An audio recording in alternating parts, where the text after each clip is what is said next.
J'ai grandi sans aller dans des camps d'été principalement parce que mes parents n'en avaient pas les moyens.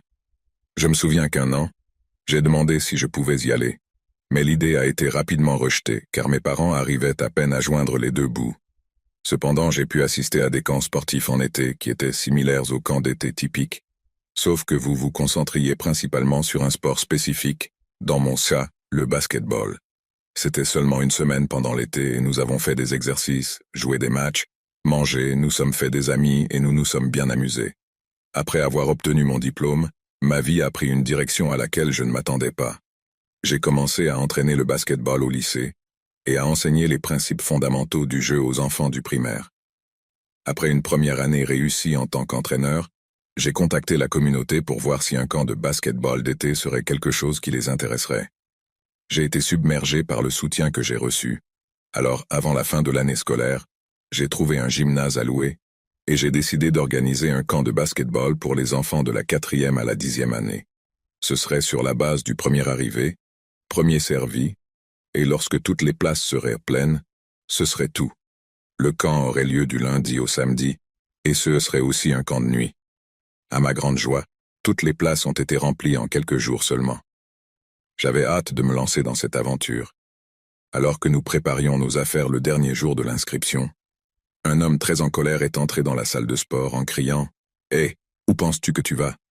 J'inscris mon fils en ce moment, alors attends. » J'ai tout de suite été agacé par le ton de ce gars, mais je lui ai quand même dit calmement « Je suis désolé, monsieur, toutes les places sont pleines.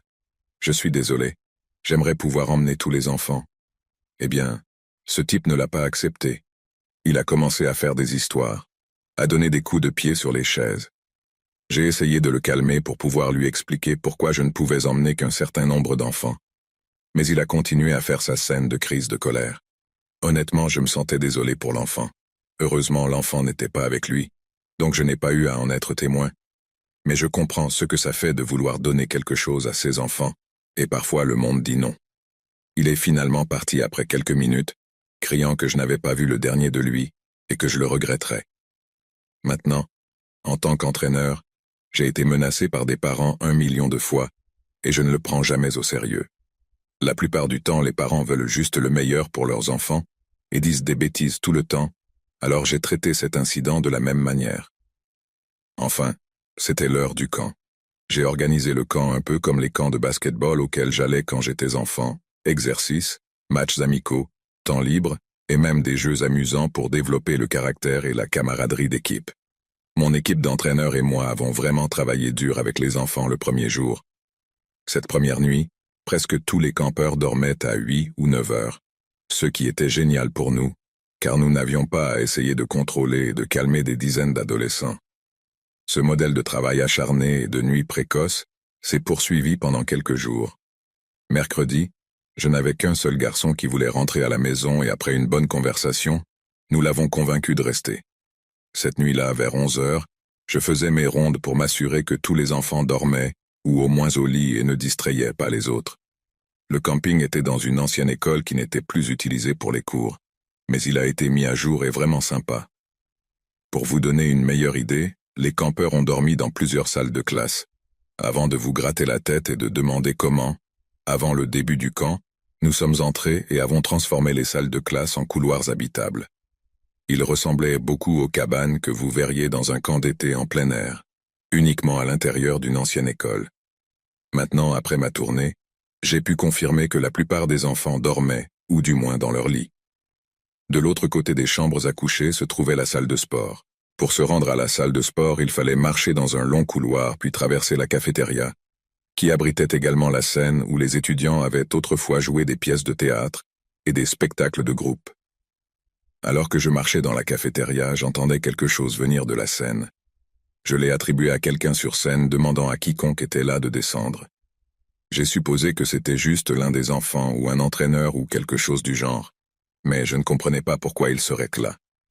J'ai crié à nouveau et je n'ai reçu aucune réponse. Il était clair que quelqu'un était là parce que le bruit que j'entendais était clairement des pas, ce qui était indubitable. De ma voix sévère d'entraîneur, j'ai crié « D'accord, je t'ai donné une chance, je suis en route. » J'ai sauté sur scène et j'allumais ma lampe de poche partout. Je ne pouvais voir personne, et maintenant je ne pouvais plus rien entendre. Juste au moment où je m'apprête à m'éloigner derrière l'un des rideaux, j'entends une voix. C'était une voix basse et en colère qui disait « Je t'avais dit que tu le regretterais. » J'ai fait briller la lumière dans les poches sombres du rideau et de cette sorte de vide noir. J'ai vu quelqu'un se jeter sur moi. Je pouvais immédiatement dire qu'il était le gars, le père en colère des inscriptions. Avant que je puisse réagir, il m'avait renversé sur scène et avait commencé à me donner des coups de poing. L'un des autres entraîneurs a entendu l'agitation, a couru et, heureusement, m'a arraché le gars. Ce type était en train de paniquer, s'agitant partout sur la scène. Je n'ai eu d'autre choix que, une fois que nous l'avons maîtrisé, d'appeler la police. Dieu merci, ils sont arrivés rapidement et ont escorté l'homme hors du bâtiment. Mais, croyez-le ou non, c'est là que l'histoire devient vraiment folle. Il s'avère que le fils de l'homme était déjà inscrit au camp. Il était séparé de la mère de l'enfant et n'avait pas la garde de celle-ci. Apparemment, l'homme n'était pas non plus en bonne santé mentale, ce qui est assez évident maintenant. La mère nous a dit, ainsi qu'à la police, qu'elle l'avait informé à plusieurs reprises qu'elle avait enregistré son fils dans un camp, et je suppose qu'il était contrarié, parce qu'il ne pouvait pas enregistrer son fils lui-même, affirmant que c'était le travail d'un parent, ou une raison étrange comme ça.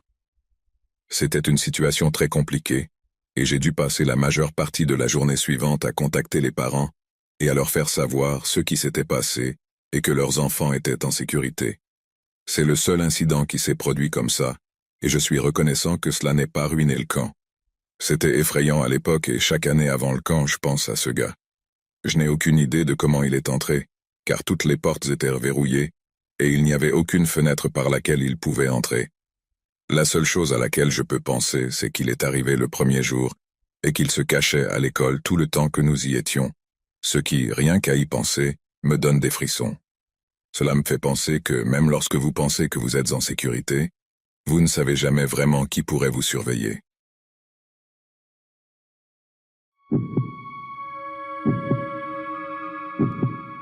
Je n'avais pas réalisé à quel point cette histoire était bouleversante jusqu'à récemment, quand je l'ai racontée à ma copine et à tous ses amis. Je suppose que je suis un peu désemparé pour certaines choses et que je suis terrible pour capter les signaux. Ma copine flirtait avec moi depuis des semaines et je n'en avais aucune idée. Alors oui, je ne suis pas le meilleur pour trop réfléchir. Il y a des années, quand j'avais 15 ou 16 ans, je ne me souviens plus très bien, j'ai participé à un camp d'été chrétien. Ce n'était pas un endroit où ils vous imposaient à la religion ou quelque chose du genre. Ils utilisaient simplement ce nom chrétien pour attirer les gens dans le camp. Dans cette partie du pays, soit tu es chrétien, soit tu n'es rien. Mes parents pensaient aussi que ce serait une bonne idée de m'envoyer au camp.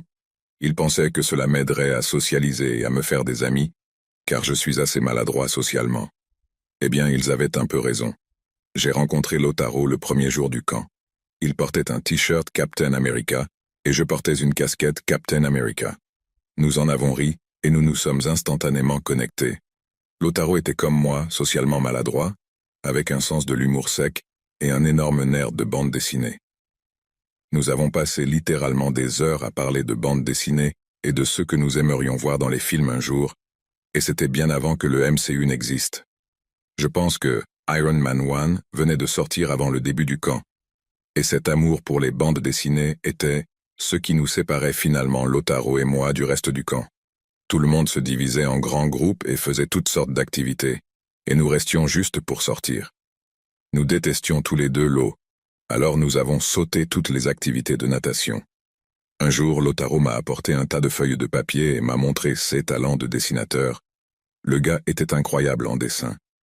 Il m'a dit d'écrire certaines des idées pour mes histoires de super-héros, et il les illustrerait. J'ai adoré cette idée. C'est arrivé au point où je ne réalisais même pas que j'étais au camp, j'étais aveugle à tout le reste du monde à l'exception de mon nouvel ami, et il semblait qu'il ressentait la même chose. Nous sommes restés éveillés jusqu'aux petites heures du matin pour écrire et illustrer nos propres bandes dessinées. Une nuit, l'un des conseillers a décidé de faire une promenade nocturne. Il nous a vus réveillés avec nos lampes de poche en train de dessiner et d'écrire, et il n'était pas trop dérangé parce que nous ne faisions rien de mal. Mais il nous a quand même fait tout ranger et aller nous coucher. Cela nous dérangeait. Mais aucun de nous n'était sur le point d'enfreindre les règles. Alors nous avons fait ce qu'on nous avait dit. La nuit suivante, nous sommes restés éveillés et avons vaqué à nos occupations. Nous avons parlé de nous assurer d'être un peu plus attentifs et de nous esquiver tout de suite si nous entendions quelque chose pour ne pas avoir d'ennui. À un moment donné, nous avons entendu quelqu'un dehors. Nous avons éteint nos lampes de poche et sauté dans nos lits. Nous pouvions entendre des pas à l'extérieur de notre unité. La promenade a continué jusqu'à ce qu'il soit devant le bâtiment. Et la marche était lente, et il ne se sentait tout simplement pas bien. Je pensais qu'il essayait peut-être d'être furtif pour attraper quelqu'un qui enfreignait les règles, mais je me sentais mal pour une raison quelconque. Lautaro et moi dormions de l'autre côté de la pièce, donc la porte était probablement à 6 mètres si je devais deviner. Nous pouvions entendre la poignée de porte commencer à bouger, mais pour une raison quelconque, personne n'entrait. Lautaro et moi avons établi un contact visuel, et il a prononcé les mots « Qu'est-ce qui se passe ?» J'ai juste secoué la tête parce que je ne savais pas. Lautaro se leva et commença à marcher vers la porte, murmurant « Eh, qui est-ce » Personne n'a répondu tout de suite et il m'a regardé et a haussé les épaules. Puis un murmure est venu de l'autre côté de la porte. « Eh, c'est John, ouvre vite la porte. » Nous étions tous les deux confus. Nous ne connaissions qu'un seul John au camp, et il dormait dans notre unité. Lautaro a chuchoté en retour et a dit « Je suis désolé, qui ?» Le seul John que nous connaissons dort ici. La voix s'est de nouveau arrêtée et n'a pas répondu, puis la poignée de porte a recommencé à bouger. Qui que ce soit, il essayait très fort d'entrer dans l'unité. Finalement, il a répété quelque chose. « Ouvre juste la porte, mon pote. J'essaie juste de m'assurer que tout le monde va bien. » Lautaro a pris la sage décision et a dit « Désolé, mec, les conseillers ont une clé, va leur demander. » Il a commencé à retourner au lit et qui que ce soit a commencé à essayer d'ouvrir à nouveau la porte. Nous avons tous les deux regardé fixement pendant quelques secondes, puis nous avons commencé à entendre la forte détonation de celui qui était dehors, et maintenant il jetait son corps contre la porte. Ils n'ont essayé de le faire qu'environ 2 ou 3 fois, puis se sont immédiatement arrêtés. Nous sommes entrés dans nos lits et nous sommes restés silencieux. Nous n'avions aucune idée de quoi il s'agissait. Après plusieurs minutes, nous avons entendu la poignée de porte une dernière fois, puis elle s'est arrêtée pour la dernière fois cette nuit-là. Nous avons entendu les pas s'éloigner à l'extérieur de l'unité, puis ils sont partis. Le lendemain, j'ai vu un groupe de conseillers parler, et ils semblaient effrayés par quelque chose. Nous n'avons rien dit parce que nous pensions que c'était probablement quelqu'un qui faisait une farce ou quelque chose du genre, et que nous ne voulions pas avoir d'ennui. Le reste du camp a continué et Lautaro et moi avons remarqué que les conseillers veillaient maintenant toute la nuit. Il semblait que l'on était éveillé à toute heure de la nuit. Le dernier jour, nous leur avons raconté ce qui s'était passé cette nuit-là et l'un d'eux est devenu aussi blanc qu'un fantôme. Il a dit « Oh, c'était probablement juste quelqu'un qui faisait une farce. Il n'y a pas de quoi s'inquiéter. » Puis il est allé et a immédiatement commencé à parler à un autre des conseillers. Nous sommes rentrés à la maison et honnêtement, je n'ai pas beaucoup réfléchi à cet incident jusqu'à ce que l'histoire soit apparue de manière organique récemment. Lorsque nous étions tous ensemble. Je suis toujours incroyablement proche de Lautaro, et je l'ai même appelé le soir où j'en ai parlé à ma copine, et il a corroboré toute l'histoire. Elle pense que qui que soit ce John, il avait de mauvaises intentions et peut-être qu'il l'a fait. Son attitude et tout, ce qui le concernait semblait déplacé, et quand j'y pense et que je pense à la façon dont tout le monde a agi après cette nuit-là, il est logique que cela ait pu être quelqu'un avec de mauvaises intentions. Que pensez-vous? Ce gars avait-il de mauvaises intentions? Ou était-il juste un campeur faisant une blague qui est peut-être allé trop loin?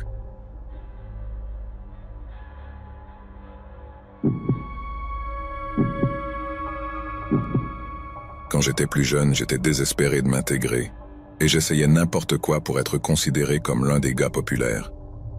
Quand j'avais 15 ans, mes parents m'ont envoyé dans un camp d'été. J'étais excité à l'idée de me faire de nouveaux amis et, espérons-le, de convaincre les autres campeurs à quel point j'étais vraiment génial, ou peut-être même de me convaincre moi-même. À mon arrivée, j'ai été instantanément attiré par les enfants que je trouvais drôles. Il y avait un groupe de 4 gars debout près d'une des cabines. Ils avaient tous les cheveux ébouriffés et ressemblaient à des skaters, ceux qui, à l'époque, étaient ceux que faisaient tous les gars populaires, du moins dans mon esprit. Le chef de ce groupe, ce qui semble une façon appropriée de le décrire, était un garçon nommé Ramiro. Il portait une casquette des cowboys de Dallas à l'envers et divertissait les autres gars avec certaines blagues. Quand je me suis approché du groupe, j'ai commencé à rire de l'histoire de Ramiro. même si je ne comprenais pas sa blague. Ma fausse compréhension de l'histoire était suffisante pour être acceptée dans ce groupe. Quelques jours plus tard au camp, il était clair que j'avais choisi le groupe cool. Tous les jeunes campeurs pensaient que nous étions plutôt cool, et tous les campeurs de notre âge riaient toujours de ce que nous disions. Et nous sommes rapidement devenus les gars drôles, ayant des ennuis presque tous les jours pour avoir fait des bêtises. C'était juste à l'époque de Johnny Knoxville sur MTV et tout ça, alors nous pensions que nous étions cool de faire des tours et des cascades dangereuses partout dans le camp. Ramiro a même convaincu un campeur nommé Michael de sauter du toit de l'une des cabines dans un arbre, affirmant qu'il l'avait fait des millions de fois. Eh bien, Michael l'a fait, et la branche d'arbre s'est cassée, faisant tomber Michael. Je crois qu'il s'est cassé le bras. Ramiro n'a pas eu d'ennui, et Michael a été obligé de quitter le camp, et c'est à ce moment-là que j'ai commencé à réaliser que Ramiro n'était peut-être pas aussi génial qu'il le pensait. Au fur et à mesure que le camp avançait, j'ai commencé à être de plus en plus ennuyé par Ramiro. Être qu'il mûrissait davantage, ou peut-être qu'il ne faisait que voir à travers son petit jeu, mais de toute façon il ne faisait que passer par les mouvements.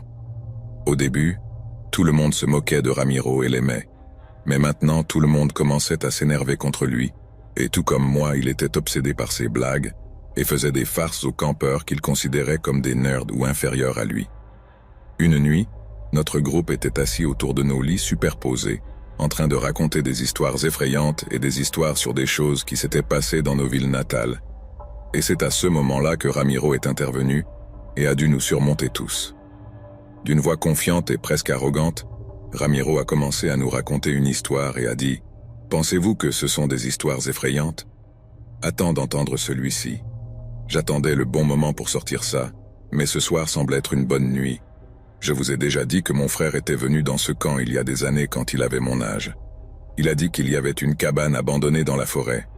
Ce n'est pas loin d'ici, mais c'est dans la direction que nous n'avons pas prise pour la randonnée et d'autres activités. Cette cabane est vraiment hantée.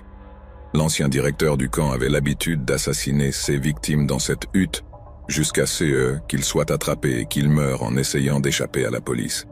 Ils disent que son esprit hante toujours la cabane.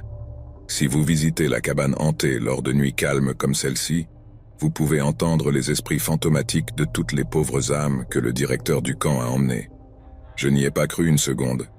Je ne suis pas une personne qui croit au paranormal, mais apparemment le reste des gars l'étaient, et comme ils semblaient tous sur le point de pleurer, j'ai roulé des yeux, et Ramiro a continué son histoire. Comme je ne croyais pas mon frère, il m'a dit exactement comment aller à la cabane. Si tu veux, on pourrait la retrouver tout de suite. Il y a eu une protestation immédiate de la part du groupe. J'ai été le premier à parler en disant « Pas question, mec.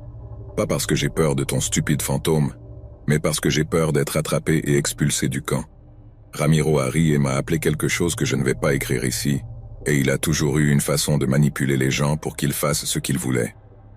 Après plusieurs minutes de débat, il a obtenu que tout le monde accepte d'y aller, sauf moi, et j'ai été qualifié de lâche du groupe. Il a dit « Si vous n'avez pas peur des fantômes, alors cela ne vous dérangera pas d'être celui qui entre dans la cabine. Si tu fais ça, nous devrons dire à tout le monde ici à quel point tu es courageux et dur. » Oui, malheureusement, c'est ce qu'il a dit, et cela a fonctionné sur moi. Plus de colère et d'agacement, j'ai finalement accepté d'y aller. Nous avons commencé à marcher vers le fourré dense de la forêt. Une fois les lumières du camp hors de vue, nous avons allumé nos lampes de poche en parcourant la partie de la forêt où il n'y avait pas de sentier. Il y avait à peine de la place pour marcher. Je ne sais pas exactement combien de temps nous avons marché, mais au bout d'un moment, je n'en croyais pas mes yeux. Devant moi se trouvait une vieille cabane délabrée, dominée par la nature environnante. J'ai commencé à entendre certains de mes camarades superposés dire « ça ne peut pas être », et d'autres formes de bavardage banal, et j'ai commencé à me dire « peut-être que Ramiro disait la vérité après tout. Il a exigé que j'aille la voir et j'ai eu peur. » J'ai pensé à son histoire, et même si je ne crois pas aux fantômes, juste en étant autour de cette cabane abandonnée au milieu de la nuit après avoir entendu cette histoire, j'avais honnêtement l'impression que j'allais me pisser dessus. J'ai commencé à être encouragé par le groupe en entendant des choses comme « tu étais si dur, que s'est-il passé ?» et d'autres formes de moquerie. Je devais le vérifier puisque j'étais arrivé jusqu'ici, je pourrais aussi bien, et je me dirigeais lentement vers la porte. J'ai fait irruption, j'ai pu entrer, et c'était plus grand qu'une cabane. C'était plus comme une petite cabane, peut-être de la taille d'un studio ou quelque chose du genre, ou même d'un appartement d'une chambre. L'intérieur a été complètement détruit, et pendant que je marchais et allumais ma lampe de poche, j'ai remarqué quelque chose d'étrange sur le sol. Il y avait une bouteille de bière, et je ne plaisante pas. Il faisait froid quand je l'ai touchée. Je pouvais voir l'anneau de condensation de la bouteille sur le plancher en bois. J'ai braqué la lumière vers l'avant, et plus loin au loin, il y avait un sac en plastique, et sortant du sac en plastique, il y avait un sac de chips ouvert. À ce moment-là, je ne pouvais pas assembler les morceaux dans ma tête assez rapidement. J'étais intrigué, effrayé et confus à la fois. À l'arrière de la cabine, il semblait y avoir une petite pièce et quand j'ai finalement atteint cette pièce, je me suis arrêté et j'ai fait briller la lumière partout. Alors que la lumière atteignait le coin de la pièce, je l'ai vue, une femme debout là, et je jure devant Dieu que ma peau est légitimement devenue froide, et je me suis senti immédiatement malade. Elle leva les mains et d'une sorte de voix tremblante dit « Ne dis rien ». Elle ne semblait pas effrayée, elle semblait presque en colère, comme si elle m'avertissait. J'ai entendu Ramiro crier de l'extérieur s'il allait bien et je n'ai pas répondu parce que la femme secouait la tête en me disant de ne pas le faire. Après mon bref silence et contre mon meilleur jugement, j'ai décidé de crier le mot « Cours !» et j'ai commencé à courir à l'extérieur de la cabine. J'ai entendu la femme maudire quelque chose, mais je ne me suis pas retourné, même si je pouvais l'entendre se débattre pour traverser la cabine, apparemment à ma poursuite. Quand je suis sorti, j'ai crié au groupe qu'il y avait quelqu'un là-bas et que nous devions courir. Tout le monde m'a regardé confus, comme si je plaisantais avec eux, mais ensuite la femme a sauté par la porte en nous criant quelque chose d'inintelligible et nous avons tous immédiatement couru vers le camp en hurlant. Nous avons été immédiatement accueillis par la moitié du personnel qui se frottait les yeux, mais incroyablement contrariés que nous nous soyons échappés. J'ai essayé de leur expliquer ce qui s'était passé. J'ai essayé d'expliquer qu'il y avait une personne vivant dans cette cabane de camp, mais ils ne nous croyaient pas. Ils ont dit qu'ils allaient appeler nos parents le lendemain matin, ce qui m'a excité. Maintenant, je voulais rentrer à la maison. Le lendemain matin, le directeur du camp est entré dans notre bunker et nous a tous assis. Il nous a dit qu'ils se sont levés tôt et sont allés à la cabane dans les bois et ont vu exactement ce que nous avons décrit. Ils ont même trouvé plusieurs empreintes de pas allant dans la direction opposée. Pour notre sécurité, ils ont décidé de terminer le camp plus tôt pour tout le monde, pas seulement pour notre groupe en particulier. Ils ne savaient pas si cette femme ou peut-être plusieurs personnes étaient dangereuses, et cela ne valait certainement pas la peine de risquer nos vies. Je suis tellement reconnaissante d'être sortie indemne de cette situation, et cela m'a affecté mentalement pendant des années, mais j'ai finalement trouvé la paix avec l'incident. Je n'ai plus jamais parlé à aucun de ces gars, surtout pas avec Ramiro, même s'ils ont dit que c'était quelque chose d'extrême de faire tout ça. À la fin de la journée, je n'ai aucune idée de ce qui est arrivé à tout le monde, et je ne serais pas surpris si cet idiot était en prison ou quelque chose du genre. Mais je vais être honnête avec vous les gars. Faites attention à qui vous avez confiance et à qui vous sortez, car cela pourrait vous conduire à une situation qui pourrait être la dernière.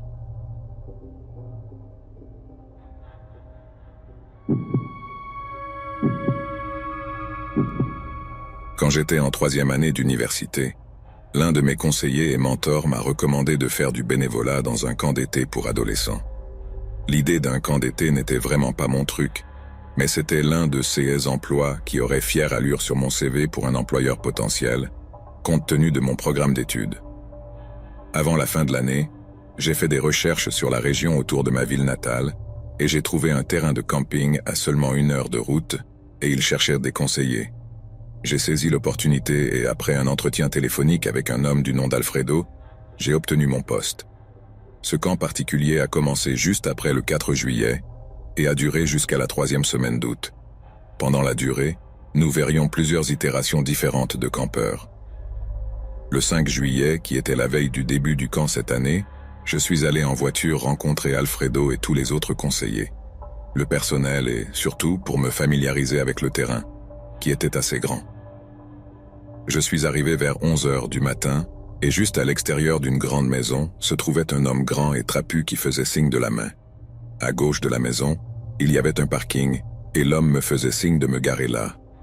Après le stationnement, j'ai commencé à m'approcher de l'homme avec ma main tendue pour lui serrer la main.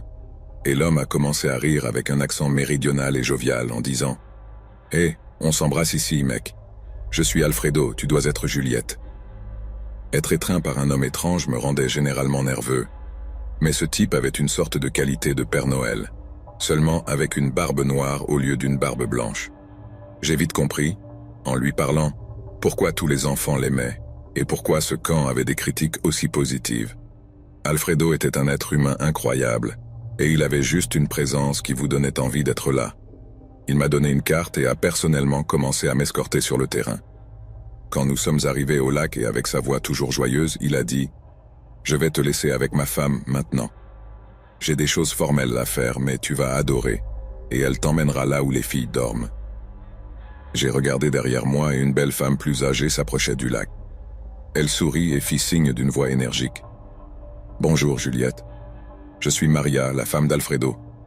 Laissez-moi vous montrer où dorment les filles, puis je vous montrerai où vous dormirez et vous présenterai aux autres conseillers. » Toute la promenade avec Maria était aussi agréable que la promenade avec Alfredo. Elle était adorable, et c'était juste un plaisir de parler. Il m'a montré les cabines et m'a montré quelle serait ma responsabilité, puisque chaque conseiller serait responsable d'un groupe de campeurs. Ensuite, nous sommes allés dans un immense bâtiment en bois, qui était le bâtiment des loisirs, où les campeurs dînaient et participaient aux activités du camp. C'est là que j'ai rencontré tous mes collègues conseillers, et nous avons tous cliqué tout de suite. J'étais excité pour les semaines à venir, et je pensais que ce n'était pas la pire façon de passer l'été. Je n'arrivais pas à dormir cette nuit-là. Tous les conseillers avaient leur propre cabine pour dormir, et c'était beaucoup plus agréable que ce à quoi vous vous attendiez.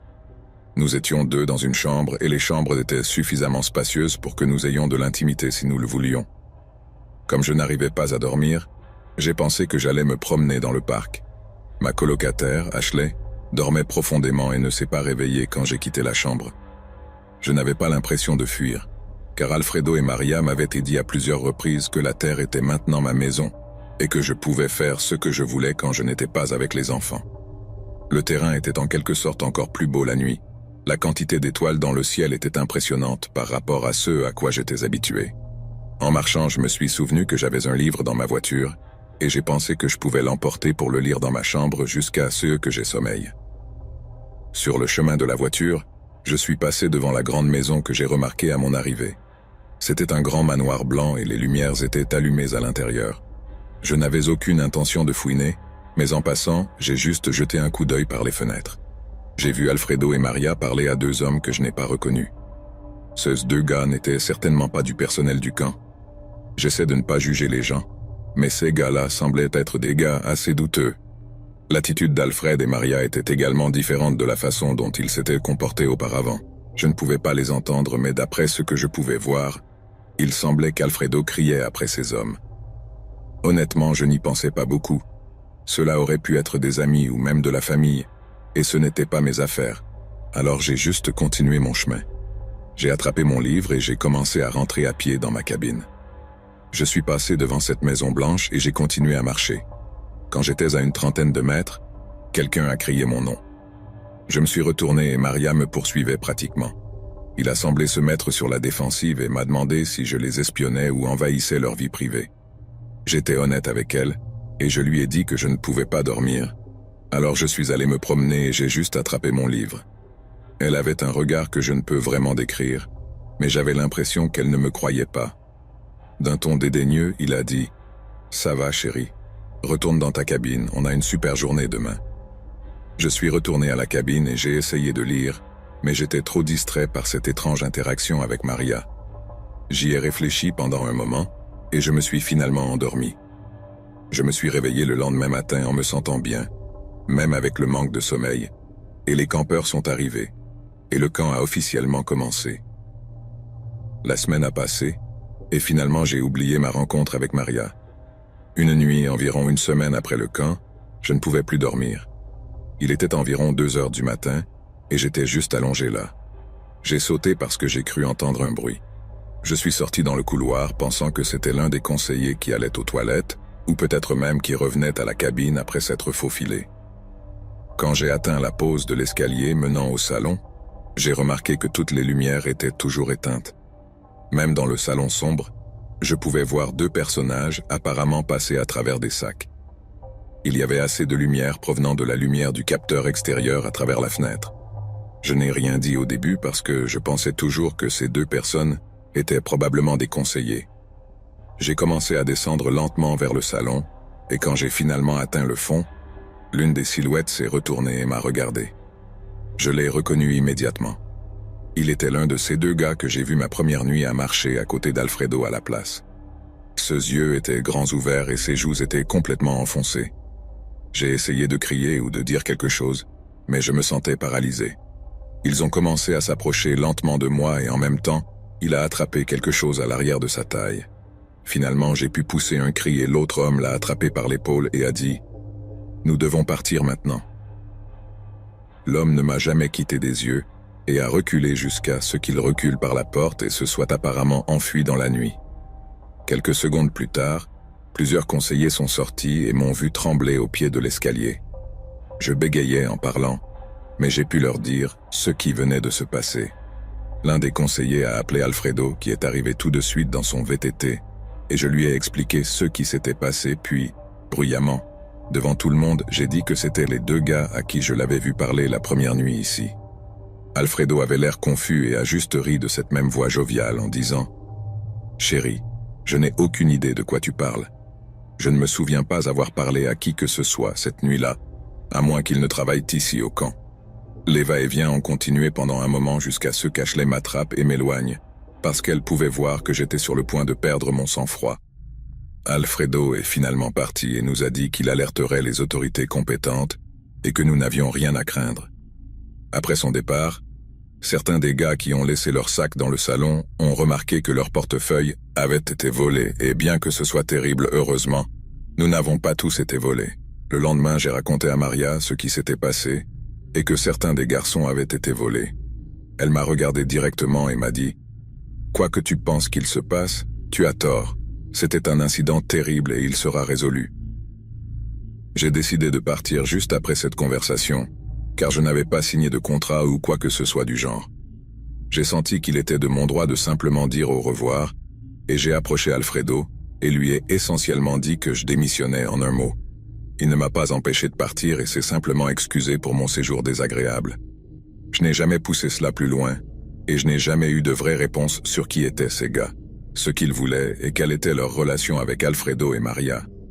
Je pensais que tout recours juridique que je prendrais serait fondamentalement une impasse, alors j'ai laissé tomber. C'est la première fois que je raconte cette histoire depuis mon bref séjour dans ce camp d'été il y a plus de 15 ans. Je sais que j'ai pris la bonne décision en partant ce jour-là.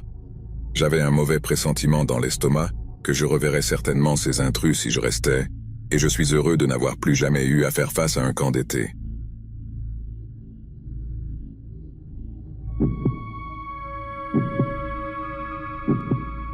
Quand j'avais 16 ans, mes parents m'ont fait aller dans un camp d'été à plusieurs heures de ma ville natale. Oui, c'est vrai. J'ai dit qu'ils m'avaient fait partir. À ce moment-là, j'avais commencé des activités parascolaires qui abaissèrent mes notes et m'ont finalement valu des ennuis judiciaires dès la fin de l'année scolaire. Pour me garder sous surveillance et m'assurer que je ne faisais rien d'illégal, mes parents ont supposé que m'envoyer dans un camp serait la solution. Je détestais ça à l'époque et j'en voulais à mes parents. Maintenant, plus d'une décennie plus tard, je me rends compte que mes parents essayaient simplement d'aider et ne comprenaient pas quelle était la meilleure ligne de conduite. C'était l'un de ces camps qui durait tout l'été. C'était presque comme un pensionnat, mais au lieu de l'école, vous faisiez plus d'activités de plein air et de trucs de camp. Vous pourriez y envoyer votre enfant pendant tout un été ou pendant une semaine, selon le montant que vous vouliez payer. J'ai réussi à trouver un compromis avec mes parents et nous avons convenu que je pouvais partir pendant 3 semaines. J'étais malheureux pendant le trajet en voiture, pensant à tous mes amis qui sortaient, à la fille que j'aimais et, surtout à ce moment-là, à ma précieuse Xbox 360 qui n'allait pas être utilisée. Une chose que j'ai tout de suite remarquée était le manque de campeurs de mon âge. Ce camp avait beaucoup de collégiens et seulement quelques lycéens comme moi. Dans ma cabine où je dormais, il y avait un groupe de 7 autres gars, au moins proches de mon âge. C'étaient principalement des enfants qui aimaient le plein air. Ils aimaient la randonnée, manger des s'mores et tout ce qui concernait le camping. J'étais immédiatement un étranger. Tous mes compagnons de cabine revenaient des campeurs qui venaient depuis des années. On m'a immédiatement dit que j'allais aimer l'endroit, que mon attitude timide et négative s'estomperait, et je n'y ai pas cru une seconde. Je n'ai jamais aimé tout le truc de Kumbaya, c'est pourquoi je ne me suis jamais lancé dans le sport ou les activités d'équipe. En ce qui me concernait, ces 3 semaines étaient une peine, et j'avais juste besoin d'attendre que le temps passe, jusqu'à ce qu'il soit temps de rentrer à la maison. Les 5 ou 6 premiers jours, j'ai fait exactement cela. Je suis resté seul et j'ai fait des activités obligatoires. La plupart du temps était passé dans la salle commune, qui était une grande cabane au milieu du camp qui avait une table de billard, un tas de livres et surtout était calme. La plupart des campeurs passaient leurs journées et leurs après-midi à nager, à faire de la randonnée et à participer à toutes sortes d'activités proposées par le camp. Vers la fin de ma première semaine, lorsque mes compagnons de cabine m'ont suggéré d'aller nager avec eux, j'ai dit suggérer, mais ils m'ont pratiquement supplié d'y aller. J'étais réticent parce que je n'aimais pas mes compagnons de cabine ou quoi que ce soit à propos de ce camp. Mais il faisait chaud et j'y suis allé quand même.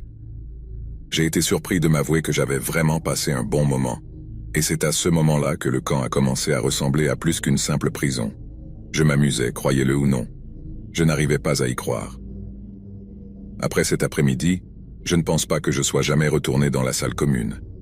J'ai passé mon temps avec mes compagnons de cabine et j'ai même rencontré une fille nommée Amy. Étant les enfants plus âgés du camp, nous avions une relation beaucoup plus forte avec les conseillers. J'ai apprécié que nous ne soyons pas traités comme des enfants et que l'on nous parle d'égal à égal. Il était toujours respectueux et professionnel, mais en même temps, j'avais l'impression que nous parlions à l'un des gars. Le dernier week-end de mon séjour est arrivé avant que je m'en rende compte et j'étais triste de partir. Je pouvais à peine l'admettre, mais c'était la vérité. Mes parents venaient me chercher le dimanche après-midi, alors mes compagnons de cabine et moi avons convenu que le vendredi et le samedi soir, nous allions nous efforcer de passer un week-end mémorable. Comme j'étais le mauvais garçon du groupe, j'ai volé un tas de collations et nous avons rempli notre cabane. Nous allions passer toute la soirée à jouer aux cartes et à traîner. Rien de trop fou. Normalement, je suggérais quelque chose comme se faufiler ou quelque chose comme ça, mais je ne voulais même pas faire quelque chose d'aussi fou. Je voulais juste passer du temps avec mes nouveaux amis.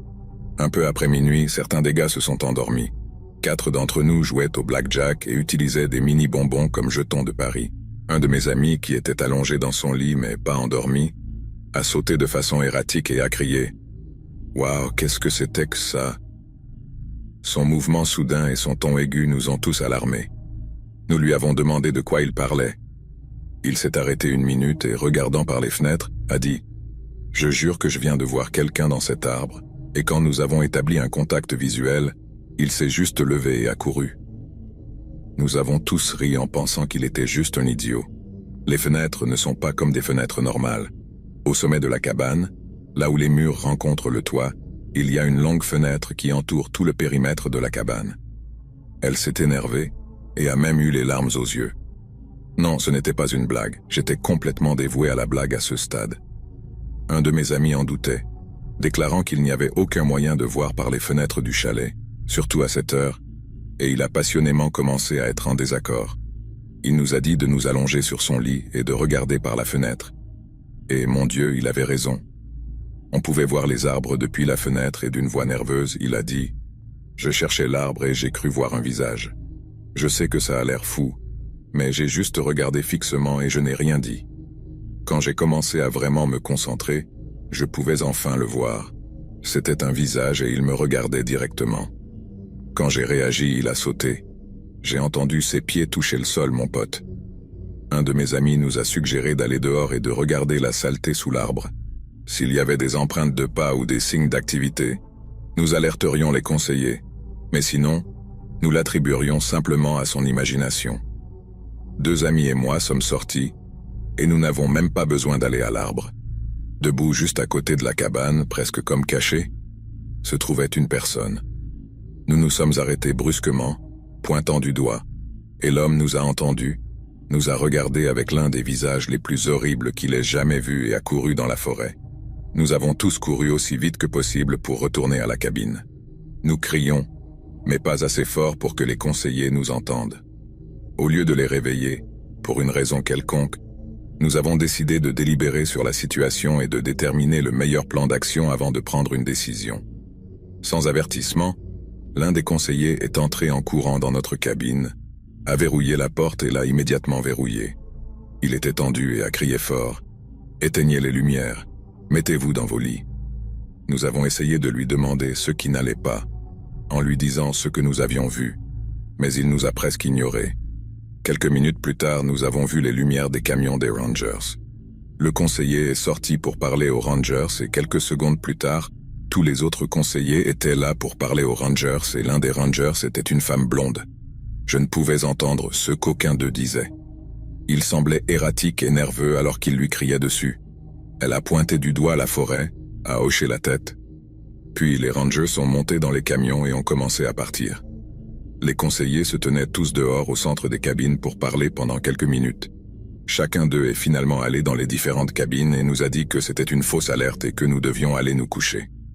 Nous étions furieux et voulions savoir ce qui se passait et si cela avait quelque chose à voir avec ce que nous venions de voir. Mais au lieu de répondre, ils nous ont simplement enfermés et nous ont dit que ce n'était rien, que personne n'était là. Nous n'avons pas dormi cette nuit-là et, honnêtement, rien ne s'est passé le lendemain. J'ai traîné tout le samedi soir aussi. Le dimanche matin est arrivé et mes parents sont venus me chercher. Je leur ai raconté ce qui s'était passé et ils ont demandé au directeur du camp, qui a dit à mes parents qu'un des campeurs faisait une farce et effrayait les autres cabines. L'un des conseillers a pensé que c'était une menace réelle et a appelé les Rangers. Il a assuré à mes parents que c'était une fausse alerte et qu'il n'y avait rien à craindre, mais je n'ai pas acheté ça une seconde. J'ai vu clairement le visage de l'homme et, bien qu'il fasse sombre, l'homme avait au moins une quarantaine d'années. À ce jour, je suis toujours ami avec les gars de la cabine, et nous nous sommes récemment réunis et nous nous sommes souvenus de cette nuit. Et chacun d'eux se souvient exactement de la même manière que moi. Je ne sais pas ce qui s'est passé cette nuit-là. Je ne sais pas qui était ce type ni ce qu'il voulait. Je ne sais pas pourquoi le camp n'admettrait rien. C'était peut-être une mauvaise publicité. Mais de toute façon, ce fut l'une des expériences les plus effrayantes de ma vie. Et je n'oublierai jamais le regard sur le visage de ce type effrayant.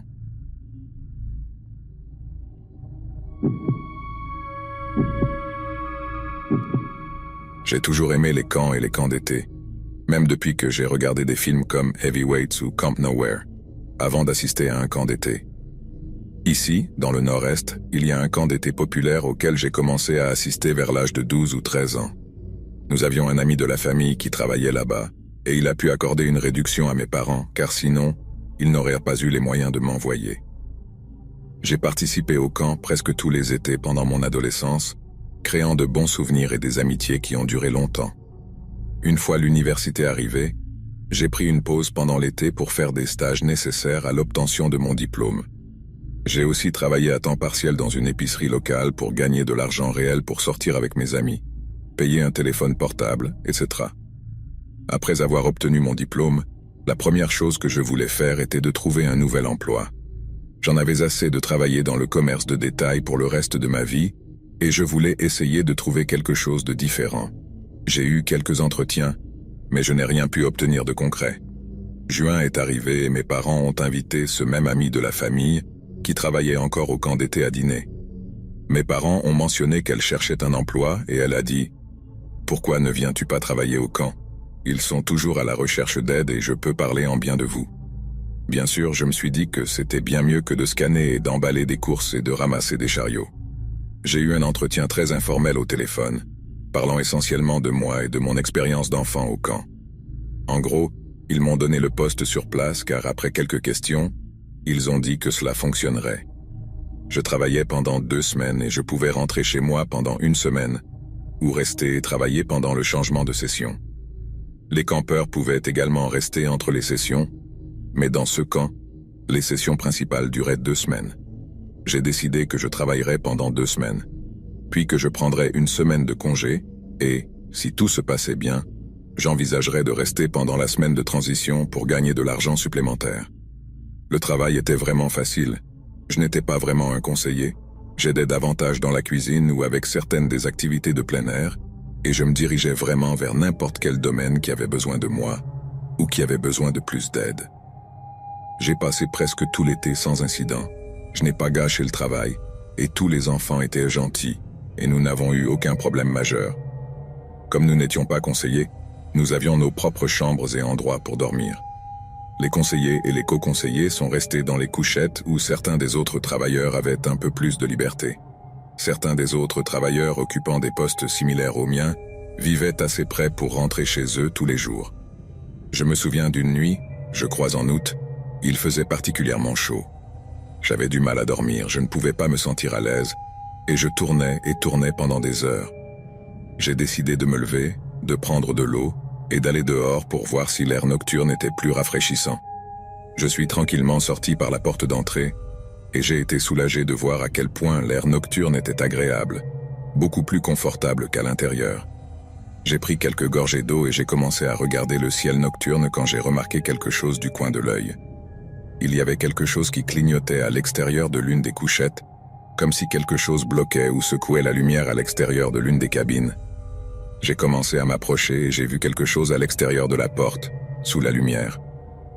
Je pensais que c'était peut-être un raton laveur. Je me souviens même d'avoir pensé, s'il te plaît, dis-moi que ce n'est pas un bébé ours. Mais quand je me suis approché, c'était un enfant. Un petit enfant qui pointait la lumière et bougeait son bras de haut en bas, alors qu'il continuait à pointer. « Tu vas bien ?» lui ai-je chuchoté. Il continuait simplement à pointer la lumière et ensuite, toutes les 10 secondes environ, il bougeait lentement son bras de haut en bas tout en maintenant le mouvement de pointage.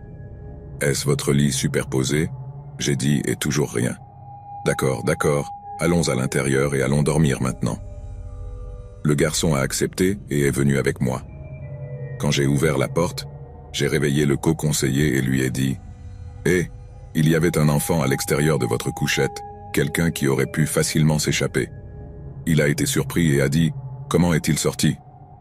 J'ai haussé les épaules et j'ai simplement dit « Je ne sais pas. » Il avait l'air bouleversé et a répondu « Je parlerai à Alex demain et je verrai ce qui s'est passé. » Je me souviens être parti bouleversé et en colère.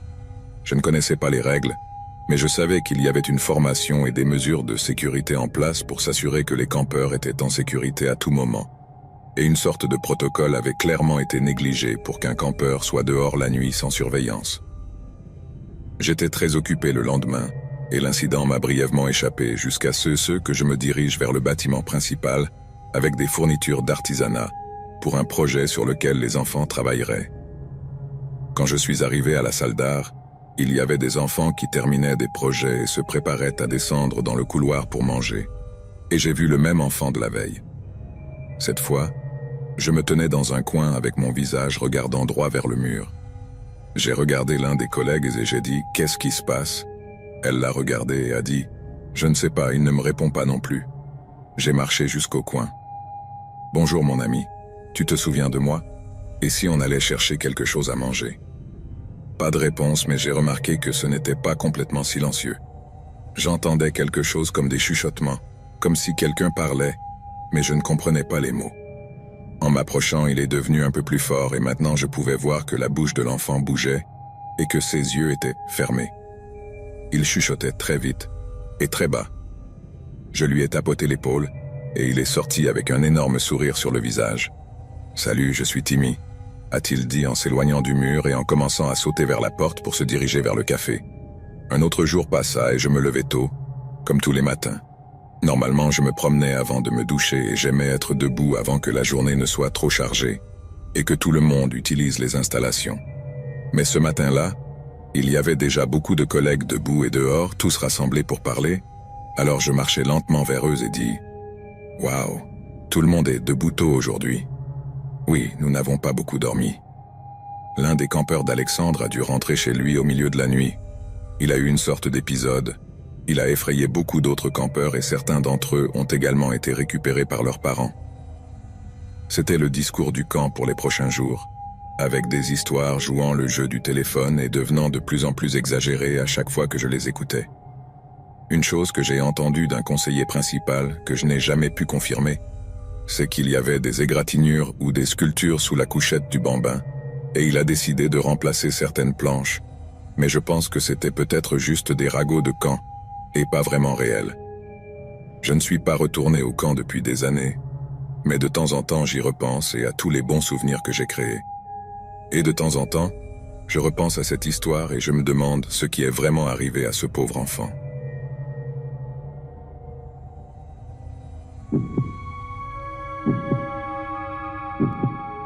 J'aime être seul. J'ai obtenu l'emploi de mes rêves à l'âge de 20 ans et j'ai déménagé dans un endroit isolé près d'un lac pour être seul. Mon travail est entièrement sur ordinateur et je peux concevoir mes produits dans la solitude et les envoyer. Je sais que la plupart des gens pensent que je suis déprimé ou en colère, mais la vérité est que j'aime juste le silence et ma propre compagnie. Il y a quelques années, une famille a acheté un terrain près de chez moi et a ouvert un camp d'été. J'étais furieux à ce sujet. Je priais juste pour qu'il soit assez loin pour ne pas être entraîné dans l'agitation du camp. Mes cauchemars se sont réalisés au début de l'été. J'écoutais tous les cris et les activités toute la journée, même certaines nuits. Ils étaient bruyants. Je me suis battu pour toutes sortes de justice, mais ils ne faisaient rien de mal. Me déranger n'est pas un crime, même si j'aimerais que ce soit le cas. Il m'a fallu quelques années pour m'habituer au bruit. Je me souviens d'avoir eu une confrontation avec l'un des membres du personnel une fois, parce qu'il s'introduisait dans ma propriété, et je n'oublierai jamais son attitude arrogante. Il m'a regardé fixement et a dit « Calmez-vous, madame, je ne savais pas que vous agissiez comme le Grinch », et est parti en riant. Après ce jour-là, de temps en temps, des adolescents passaient devant chez moi, et je les entendais dire des choses comme « C'est ici que vit le Grinch », et d'autres choses comme ça. Je m'en fichais de ça, et d'une manière ou d'une autre, j'ai adopté le surnom après un certain temps. Finalement, j'ai réussi à convaincre les propriétaires du camp de mettre ces marqueurs jaunes sur ma limite de propriété. Cela montrerait au personnel et aux campeurs de ne pas dépasser la ligne, et, au crédit du propriétaire, il l'a fait respecter. J'ai même entendu une histoire selon laquelle il avait renvoyé un enfant à la maison pour avoir franchi la ligne. Je ne sais pas si c'est vrai, mais c'est ce que j'ai entendu, et cela a pris du temps. Mais finalement, ils ont commencé à s'occuper complètement de leurs propres affaires. J'ai fini par installer des caméras sur la propriété, et honnêtement, je n'ai jamais vu personne me déranger pendant plusieurs années, jusqu'à l'année dernière. Et c'est là que tout est devenu incontrôlable. Le camp a commencé comme chaque année. Je me suis préparé à y faire face pendant les prochains mois. Une nuit, j'ai reçu une alerte indiquant que mon appareil photo avait capturé quelque chose. Il était déjà trop tard pour l'un des campeurs, alors j'ai supposé que c'était un ours ou quelque chose du genre. Il était déjà assez tard, après 3 heures du matin, et j'ai vérifié les images. Je n'arrivais pas à croire ce que je voyais. C'était un groupe de 3 campeurs, 2 garçons et une fille. Et j'étais au-delà de la colère. Ils se tenaient juste sur ma limite de propriété, mais ils ne la traversaient pas. Je ne pouvais pas les entendre sur la caméra, mais je pouvais voir qu'ils pointèrent vers ma maison. Je les ai vus rire et se pousser l'un l'autre. L'un des gars a décidé de s'aventurer sur ma propriété et j'ai perdu la tête.